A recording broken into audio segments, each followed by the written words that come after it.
안녕하세요. 배신의 장미입니다. 오늘의 사연 시작하겠습니다. 저는 부모님의 반대를 무릅쓰고 결혼을 했습니다. 당시만 해도 저는 사랑이면 다 된다고 믿었습니다.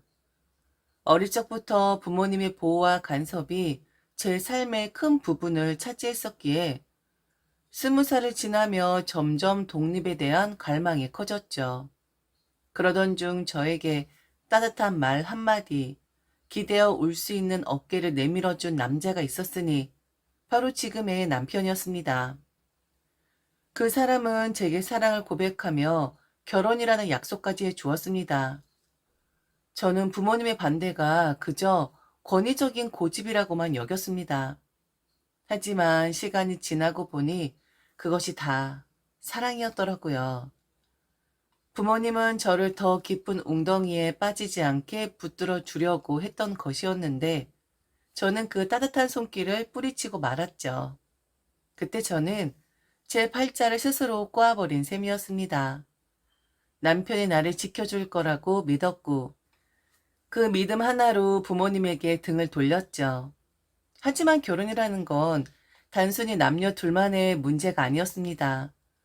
두 집안이 얽히고 세상의 시선이 얽히고 무엇보다도 시간이 지나면서 서로의 본성이 드러나는 일이라는 걸 저는 늦게 알았습니다. 사람은 사랑을 선택할 수는 있어도 그 사랑이 끝까지 변치 않을 거라는 보장은 없습니다. 당신 몰랐죠. 한때는 저를 위해 모든 걸 내던질 것 같았던 남편이 시간이 지나면서 가장 큰 상처를 주는 사람이 될 거라는 사실을요. 혹시라도 지금 이 글을 듣고 계시는 분들 중 아직 결혼 전인 분이 있다면 꼭 드리고 싶은 말씀이 있습니다. 절대로 집 팔자 꼬는 선택은 하지 마십시오. 부모님의 반대가 있을 때 그저 사랑을 이유로 무작정 밀어붙이지 마시길 바랍니다. 그 반대 속에는 다 이유가 있고 때로는 세상을 먼저 살아본 사람만이 볼 수 있는 시선이 담겨 있습니다. 저는 그걸 알지 못한 채 부모님의 말씀이 아닌 제 감정만을 쫓았죠. 결국 제가 스스로 만든 올가미에 제 발목이 잡히고 말았습니다. 물론 부모님 세대와 저희 세대의 결혼과는 다를 수 있습니다. 하지만 부모님의 말씀 속에는 분명 경험에서 우러난 진실이 있습니다. 저는 그걸 너무 늦게 깨달았죠. 사랑에 눈이 멀어 그 소중한 진심을 외면했던 과거의 제가 안타까울 따름입니다. 부모님의 행동을 억압과 간섭으로만 받아들였으니 지금 생각하면 참 철없고 어리석었던 거죠. 그래서 제 이야기를 들려드리고 싶습니다. 부족한 글 솜씨지만 제가 겪었던 길 위에서의 고통과 깨달음을 전하고 싶어요. 혹시라도 누군가 저와 같은 실수를 반복하지 않기를 바라면서요. 남편과 저는 한 와인 동호회에서 처음 만났습니다. 부모님이 하라는 대로만 살던 제게 유일하게 내가 선택한 것이었던 곳이 바로 그 동호회였습니다. 어린 시절부터 제 삶은 늘 부모님의 계획 안에 있었습니다. 학교, 전공, 취업, 심지어 친구 관계까지도 간섭받으며 살아왔죠. 그 모든 게 사랑에서 비롯된 것이라는 사실을 지금은 알지만 당시에 저는 숨이 막혔습니다. 그래서인지 누군가 제게 너 스스로 해보고 싶은 게 없느냐라고 물었을 때 처음으로 떠올린 것이 와인이었습니다.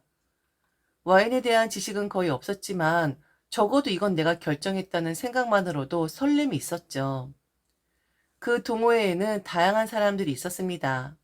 직장인, 자영업자, 은퇴한 분들, 젊은 사회 초년생까지. 그런데 그 중에서도 남편은 단연 돋보이는 사람이었습니다. 와인에 대해 해봤겠고 잔을 들고 향을 설명하는 손짓조차 매너가 묻어났습니다. 저희 동호회에는 회원들끼리 연애 금지라는 규칙이 있었어요. 모두가 편안하게 취미를 즐기기 위해서였죠. 하지만 마음이 가는 걸 막을 순 없었습니다. 자연스럽게 시선이 마주치고 취향을 이야기하다가 웃음이 터지고 어느새 모임이 끝난 뒤에도 둘만의 대화를 이어가게 되었죠. 서로가 서로를 향해 마음이 열리던 그 시절, 저는 오히려 처음으로 살아있는 것 같은 느낌을 받았습니다. 결국 저와 남편은 그 규칙을 지키지 못했습니다. 누군가가 알게 되기 전에 스스로 동호회를 탈퇴했죠. 그때 무모했지만 사랑에 빠져버린 우리는 그것마저도 우리의 용기라고 믿었습니다. 약 1년쯤 연애하던 어느 날 남편이 제게 프로포즈를 했습니다. 난 아무것도 가진 게 없지만 너 하나는 먹여 살릴 자신 있다. 결혼하자. 그 말이 얼마나 뜬금없게 들렸는지 모릅니다. 하지만 동시에 그 말이 제 삶에 던져진 구명줄처럼 느껴지기도 했습니다. 왜냐면 바로 그 시기 부모님이 저에게 한국 생활을 정리하고 미국으로 가서 공부를 더 하라고 강하게 말씀하시던 때였거든요. 오빠가 미국에서 박사 과정을 밟고 있었는데 부모님은 저도 그 길을 밟길 원했습니다. 직장도 그만두라고 하셨고 남자친구가 있다는 걸 뻔히 알면서도 지금이라도 늦지 않았으니 유학 가라 하셨지요. 그런 부모님 앞에서 저는 점점 무너졌습니다. 왜 내 인생을 내가 결정할 수 없을까? 언제까지 이렇게 끌려다녀야 할까? 라는 한심함과 답답함이 쌓여만 갔습니다. 솔직히 고백하자면 저는 공부를 그다지 좋아하지 않았습니다. 대학과 대학원도 시키니까 다녔을 뿐이었어요. 어릴 땐 엄마가 무서워서 혼나기 싫어서 공부했을 뿐이었죠. 그런데 이제 성인이 되었는데도 직장을 다니고 연애도 하면서 여전히 제 인생을 제 뜻대로 살 수 없다는 현실이 너무나 답답했습니다. 그때 남편의 프로포즈가 제 마음을 흔들어 놓았죠. 내가 너 하나는 책임지겠다. 결혼하자.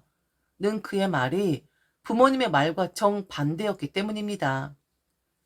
부모님은 저를 공부와 유학이라는 길로 몰았지만 남편은 제게 지금 여기에서 너를 있는 그대로 받아들이겠다고 말해주는 것 같았습니다.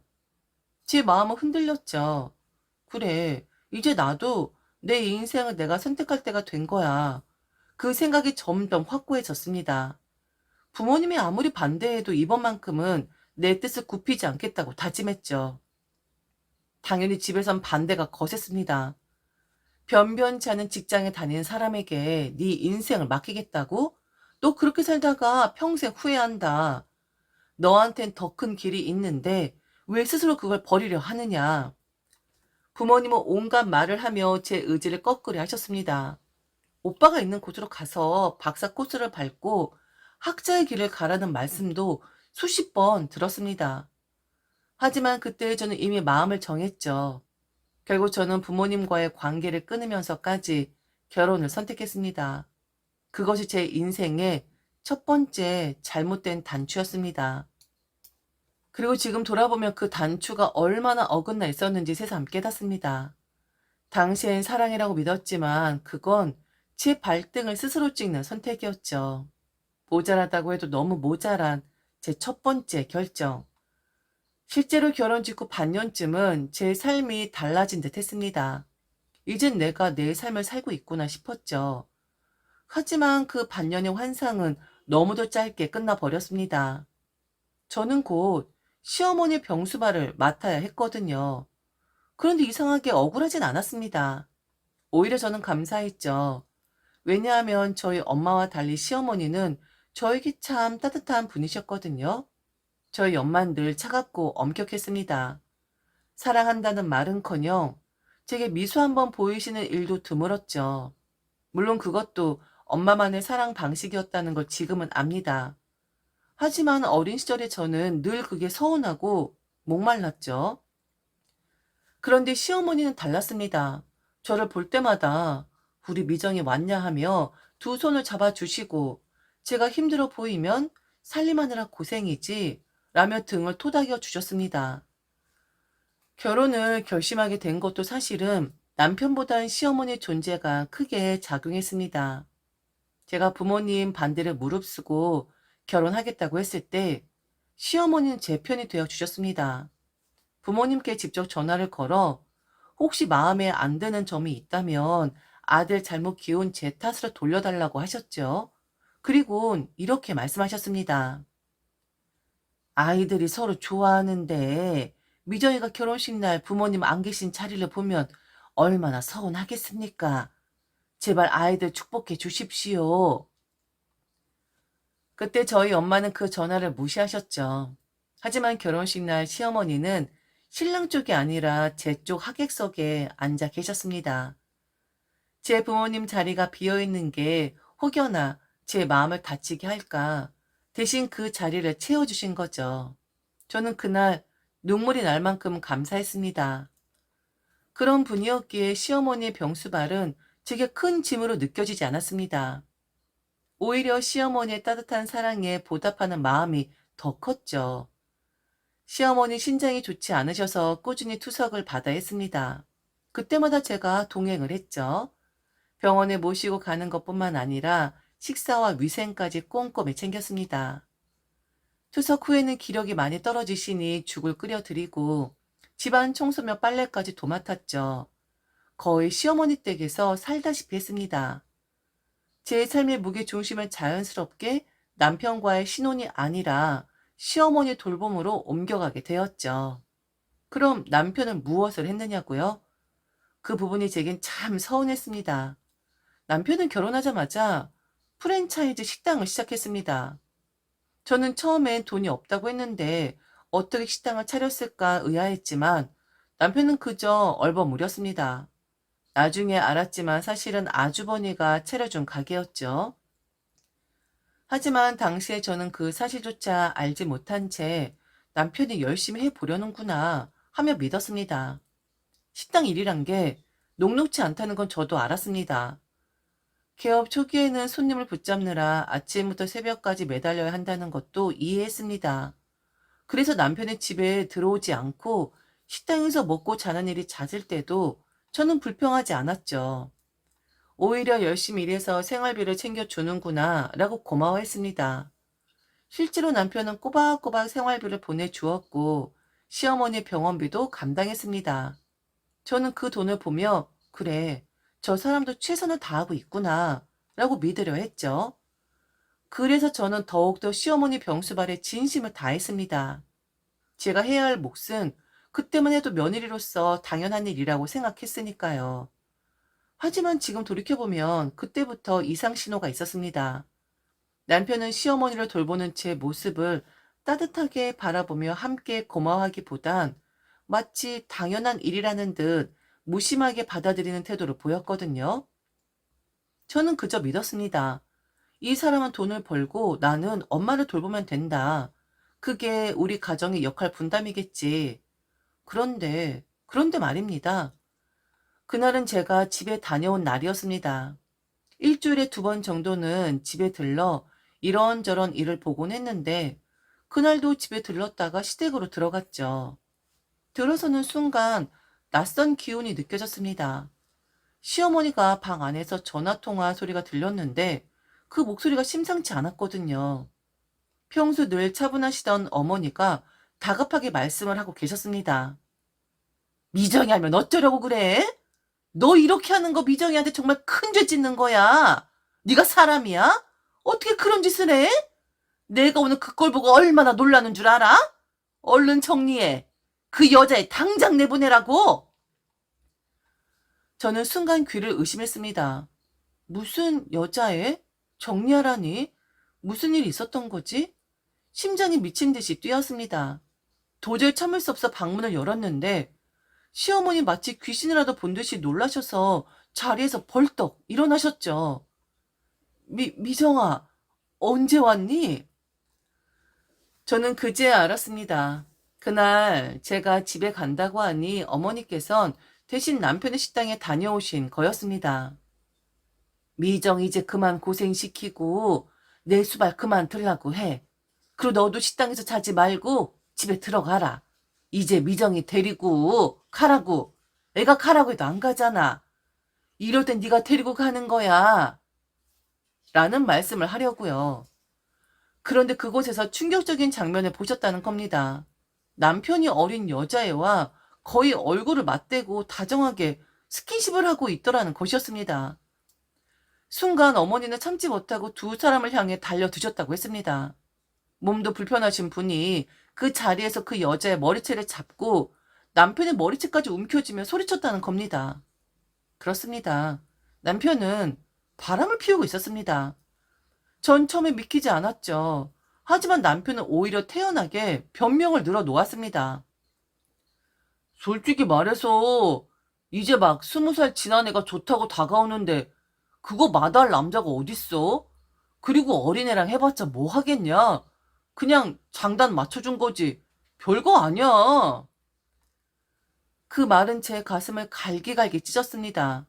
변명이라고 하기도 민망한 말이었죠. 제가 어떤 마음으로 이 사람과 결혼했는데 감히 20살짜리가 다가와서 거절 못했다니요. 그 순간 제 삶이 너무 초라하게 느껴졌습니다. 정말 그 자리에서 짐 싸서 나와야 했습니다. 헤어져야 마땅했습니다. 그런데 저는 그러지 못했죠. 부모님과 절연까지 해가며 선택한 결혼이었습니다.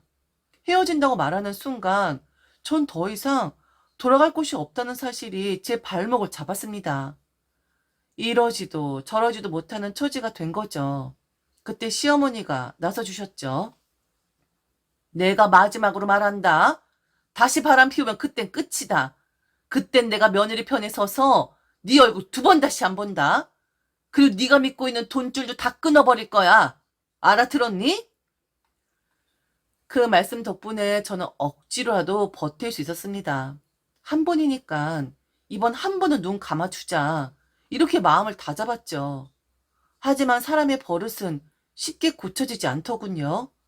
한 번이 무섭지 2번은 쉽다고 하지 않습니까? 남편은 다시금 바람을 피우기 시작했습니다. 이번엔 변명조차 뻔뻔했죠.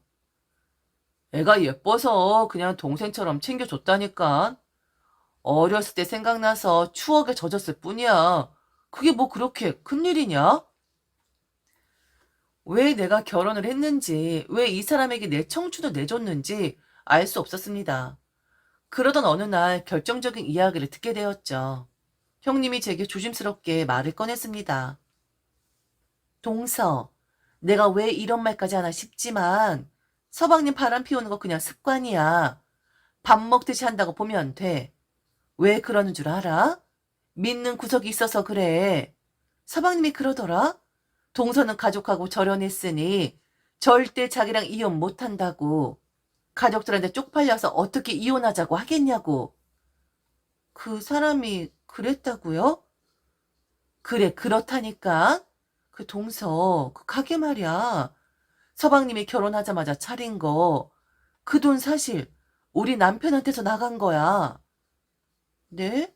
제가 물어봤을 땐 얼버무리던데요. 아주버님이 해주신 거였어요? 맞아. 그런데 왜 해줬는 줄 알아?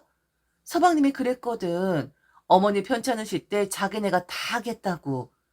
한마디로 동서가 어머님 병수발 들 테니 그 보상해달라고. 그 말 듣고 우리도 참 어이가 없었지.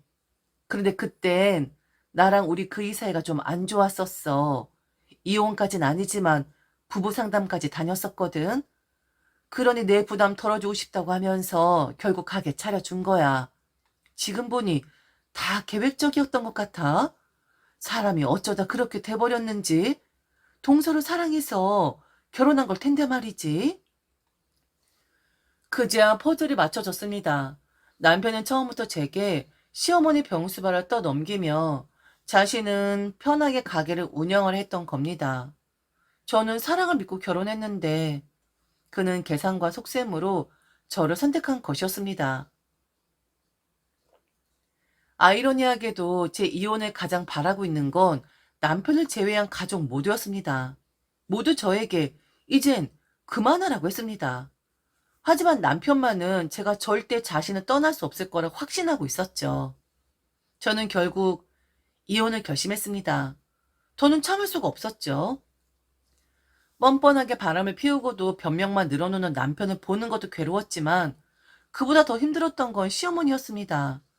늘 제게 미안해하며 눈시울을 붉히시는 그분을 보는 게 견디기 힘들었습니다. 저를 진심으로 아껴주던 시어머니가 아들 때문에 얼굴을 들지 못하고 사는 모습을 매일 마주하는 게 너무나 고통스러웠습니다. 그분은 잘못이 없었어요. 오히려 피해자였죠. 하지만 아들의 죄가 고스란히 어머니 어깨 위에 얹혀 있었습니다. 하지만 남편은 여전히 뻔뻔했고 오히려 시간이 지날수록 더 적반하장이었습니다. 저는 결국 결심했죠. 시어머니 집에서 짐을 챙겨 나오고 남편과 별거에 들어갔습니다. 그리고 변호사를 선임해 곧바로 이혼 소송에 착수했죠. 증거는 차고 넘쳤습니다. 남편의 외도 정황은 사진과 문자로도 남아 있었고 심지어 시어머니가 직접 목격한 증언까지 있었습니다. 저는 더 이상 주저할 이유가 없었죠. 그런데 그 인간이 저를 찾아와 뭐라고 했는 줄 아십니까? 이혼은 해줄게. 그런데 어머니랑 약속했던 신장 이식은 해주고 가. 뭐라고? 순간 귀를 의심했습니다. 무슨 말을 하는 건지 머릿속이 새하얘졌죠. 사실 제가 시어머니께 신장 이식을 말씀드린 적이 있었습니다. 그건 단순한 약속이 아니었어요. 저는 진심으로 했던 말이었습니다. 원래는 남편이 이식을 하기로 했었습니다. 유전자로를 일치해서 가능성이 높았죠. 수술 일정까지 잡아놓은 상황이었습니다. 그런데 수술 며칠 전 남편은 사라지자 잠적해 버렸습니다. 전화를 받지 않고 아예 휴대폰 전원을 꺼버렸죠. 흔적도 없이 사라져 버렸습니다. 그때의 상황은 아수라장이었습니다. 시어머니 수술을 기다리며 희망을 붙들고 계셨는데 아들이 뒤통수 치듯 잠적해 버린 겁니다.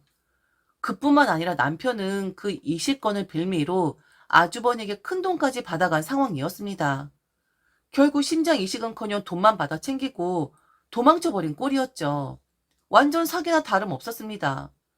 아주버니와 형님은 분노했습니다. 시어머니는 몸은 병들어 있는데 마음까지 꺾여 버렸습니다. 그 상황에서 제가 감히 무슨 말을 할 수 있었을까요? 저는 며느리로서 고개를 들 수가 없었습니다. 그때 저는 시어머니께 말씀드렸죠. 어머니, 제가 검사 받아볼게요. 혹시라도 맞으면 꼭 드릴게요. 그 말은 거짓이 아니었습니다. 그분이 제게 해주신 사랑과 따뜻함을 생각하면 저는 무슨 일이 있어도 보답하고 싶었습니다. 그때 제게 남은 건 그 마음 하나뿐이었으니까요. 하지만 그 진심을 남편은 악용했습니다. 이혼 소송 중이던 어느 날 남편은 제 앞에 앉아 비아냥거리듯 말한 겁니다. 야, 검사 받는다 했잖아. 얼른 받아. 검사 받아. 너랑 나랑 이혼하면 결국 또 나한테 뭐라 그럴 거 아니야. 차라리 지금 해. 마지막 며느리 도리하라고. 나랑 이혼하기 전에 네가 약속한 거잖아. 넌 어떻게 지금 이 시점에도 네 몸 건사할 생각만 하니? 적어도 미안하는 기색이라도 보일 줄 알았다. 그런데 그런 마음도 없어? 지금도 그냥 네 아니가 제일 중요하지? 아이, 몰라. 네가 안 해주면 누가 해줘? 또 나한테 지랄 떨 거 아니야. 그리고 내 감이 그래. 너랑 맞을 것 같아. 너 우리 엄마 좋아하잖아. 사시면 얼마나 사신다고. 네가 이식해주면 엄마 사시는 동안 편안하게 사실 수도 있잖아. 나는, 난 무서워. 너무 무서워. 그러니까 너 얼른 검사 받아. 난 절대로 안 줘. 그냥 이거 무기로 삼을 거야. 네가 해주면 그거 빌미 삼아 우리 형한테 계속 돈 달라고 할 수 있어. 난 그렇게 살 거라고. 그 순간 저는 온몸이 부들부들 떨렸습니다.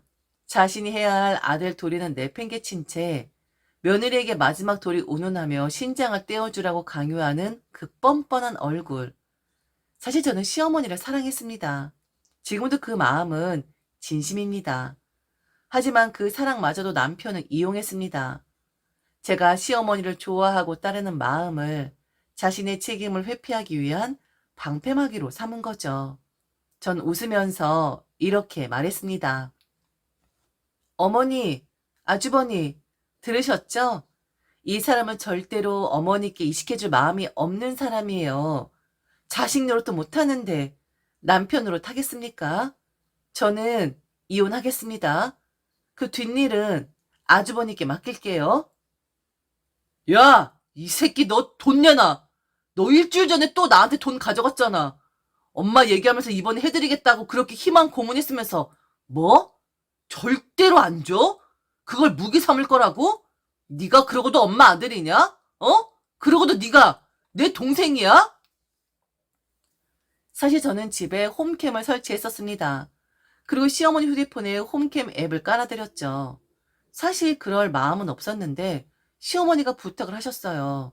남편에게 이 시건에 대해 떠봐 달라고요. 그런데 제가 떠보기 전에 자기가 먼저 저렇게 술술 불어대더라고요. 병원에 가서 마지막 며느리 도리하라던 남편, 결국엔 자기가 처음으로 자식 노릇을 할 수밖에 없는 상황에 처하게 되었습니다. 결국 아주버니가 경제적으로 남편을 압박하기 시작했거든요. 그동안 아주버니한테도 돈을 엄청 많이 가져갔더라고요. 시어머니 병원비도 다 아주버니 주머니에서 나온 것이었고, 식당 힘들 때마다 항상 도와주셨더라고요. 언젠간 동생이 어머니께 자식 노릇한다고 했으니 그걸 믿으셨던 거죠. 아주버니 이미 검사를 받으셨고, 불행히도 어머니와 유전적으로 불일치해서 이식을 해드릴 수 없는 상황이었습니다. 남편은 계속해서 그 사실을 이용해 먹고 있었던 겁니다. 결국 저는 모든 정 다 떨어진 남편에게 이혼 소송을 했고, 남편은 유책 사유로 위자료 받고 재산 분할까지 받아내며 남남이 되었습니다. 그리고 시어머니는 제게 당신의 집을 주셨어요. 이미 남이 되어버린 제게 말이죠. 그간 병수발해준 값이라고 아주버니가 그렇게 하라고 했다고 합니다. 결국 남편은 처음으로 자식 노릇을 하게 됩니다. 그거 안 해주면 싹 다 갚으라고 하니까 울며 겨자 먹기로 시어머니에게 자식 노릇을 한 거죠. 이혼이 성사되던 날 저는 전화 한 통을 받게 되었습니다. 전화가 울리는 순간 가슴이 철렁 내려앉았죠. 바로 제 친정 엄마였거든요. 엄마가 그러시더군요. 시어머니와 통화했다고. 그간 제가 무슨 일을 겪었는지 다 알게 됐다고. 그리고 엄마가 말씀하셨습니다. 죄송하다더라. 넌 아무 죄가 없다고. 못난 아들이 귀한 딸한테 집적거려서 순진한 네가 당한 거라고. 제발 용서해달라고 그러더라. 부모님과는 가끔 봅니다. 그보다 시어머니를 개인적으로 더 만나곤 했습니다. 몸은 괜찮으신지, 제게 집 넘겨주신 것 후회하지 않으신지 만날 때마다 물어봤었죠. 어머니는 늘 말씀하십니다. 지금 몸 상태 아주 좋다고, 그리고 전 남편은 가게를 접었다고 했죠.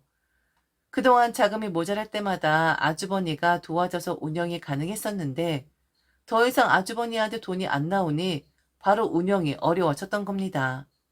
바람 피우느라 가게 열심히 할 틈이 있었겠냐고요. 시장에서 아르바이트를 한다고 들었습니다. 그러면서 그렇게 후회를 한다고 합니다. 제 이야기를 꺼낼 때마다 모든 식구들이 입을 모아 말한다고 합니다. 닥치라고. 어디 감히 제 이름을 올리냐고. 너 같은 건 사람 새끼도 아니라고. 아무튼 지금은 안 봅니다. 이혼한 지 10년이 되었거든요.